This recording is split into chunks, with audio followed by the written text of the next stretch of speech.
같은 집을 청소해도 시간을 30% 아니 절반 이상 줄일 수 있습니다. 오늘 영상에서는 당장 써먹을 수 있는 구체적인 꿀팁만 알려드릴게요. 주부든 자취생이든 맞벌이 직장인이든 육아하는 부부든 모두 적용할 수 있습니다. 이제 더 이상 시간이 없어서 청소를 못했다라는 말은 핑계란 걸 알게 되실 거예요. 저희 부부도 평범한 맞벌이에요. 아침엔 출근 준비로 정신없고 퇴근하면 육아와 집안일이 기다립니다. 주말이 되면 밀린 빨래도 해야 되고 장보기도 하고 청소도 해야 되니까 언제 쉬나 모르겠습니다. 솔직히 피곤하다는 이유로 집안일을 미루게 되면 아내에게도 미안해지고 서로 너무 힘들다라는 얘기를 하게 됩니다. 그때 깨달았죠. 이게 단순히 집이 더럽고 말고의 문제가 아니구나. 체력과 시간 그리고 관계까지 영향을 다 주는구나. 여러분도 아마 이런 경험 있으실 겁니다. 주말 내내 집안일 하다 보면 쉬지도 못했고 서로 스트레스만 쌓이고 결국 그러다 다투게 되는 일도 있고 말이죠. 요새는 그래서 집안일과 관련한 다양한 영상들을 찾아보고 있는데요.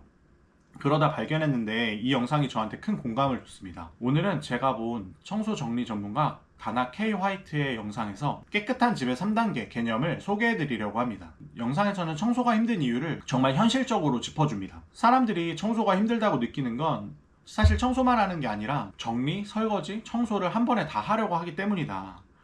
이 말 듣자마자 정말 고개를 끄덕였습니다. 저도 늘 청소 시작하면 하루 종일 걸린다는 생각을 갖고 있었는데 알고 보니까 청소라는 이름으로 이 세 가지 일을 동시에 하고 있었던 거죠. 그녀는 집을 깨끗하게 만드는 과정을 3단계로 이야기하고 있습니다. 1단계는 매일 해야 하는 기본적인 관리인데요. 예를 들어 설거지나 쓰레기 버리기, 빨래 돌리기, 짧게 하는 정리 같은 일들이죠. 이건 사실 본격적인 청소라기보다는 집을 유지하기 위한 최소한의 관리 일을 하는 것입니다. 이걸 안 하면 집이 금방 엉망이 되는 거죠. 저희도 예전에는 설거지를 항상 미뤄가지고 며칠씩 모았다가 했는데 며칠씩 쌓여있는 설거지를 보면은 집에 오자마자 막 한숨부터 나오는 거예요. 이미 싱크대에 그릇이 가득 쌓여있고 바닥에는 막 정리 못한 쓰레기 봉투 같은 것들이 나뒹굴고 있고 책상이나 식탁 위에는 온갖 물건들로 덮여 있어서 걸레질은커녕 손도 못 대는 상황에 한숨부터 나와버리는 거죠. 그래서 다나는 강조합니다. 매일 해야 되는 건 매일 해라. 작게라도 꾸준히 하면 집이 훨씬 덜 엉망이 되고 나중에는 본격적으로 청소할 때 에너지가 덜 듭니다. 두 번째 단계는 잡동사니를 정리정돈 하는 겁니다.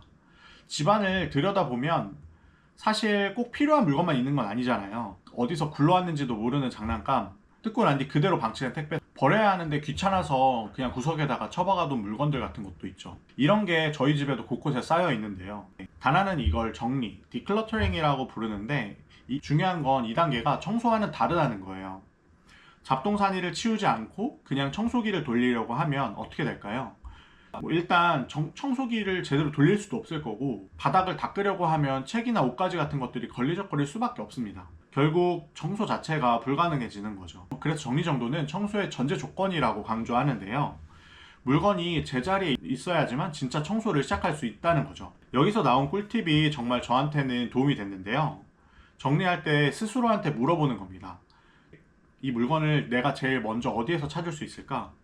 그게 그 물건의 제자리라는 겁니다. 만약 답이 안 떠오른다면 즉 필요 없는 물건일 수 있으니 버리는 것까지 고려를 해봐야 된다고 합니다. 집안일과 관련된 영상들을 찾아보니 비우는 것에 대한 강조를 굉장히 많이 하는 것 같더라고요. 미니멀 라이프라는 개념도 저는 최근에 알게 됐습니다. 엄청 중요한 것 같다는 생각을 하고 있습니다. 아직은 너무 어려워 보이기는 하지만요. 세 번째 단계가 보통 우리가 떠올리는 청소 단계입니다. 바닥을 쓸고 걸레질을 하고 먼지를 닦아내고 욕실 청소하는 것과 같은 실질적인 행위들이죠. 근데 여기서 핵심은 앞에 2단계를 하지 않으면 이 단계는 시작조차 하기 너무 힘들다는 겁니다. 예를 들어서 싱크대에 접시가 가득 있는데 주방 청소를 하고 싶다면 먼저 설거지부터 해야 되잖아요. 바닥에 장난감이나 옷가지나 정리 안 된 물건들이 널브러져 있으면 청소기 돌리려고 하면은 일단 그걸 먼저 다 치워야 합니다. 결국 우리는 청소라는 이름으로 매일 할 수 있는 작은 일들과 정리 그리고 청소 3가지를 모두 다 한 번에 하고 있었던 거예요. 그래서 청소가 끝이 없고 몇 시간이 걸리고 늘 지치는 겁니다. 하지만 1단계와 2단계를 생활 속에서 꾸준히 할 수 있으면 3단계는 훨씬 간단해집니다. 청소기가 바로바로 돌아가고 걸레질이 순식간에 끝날 수 있죠.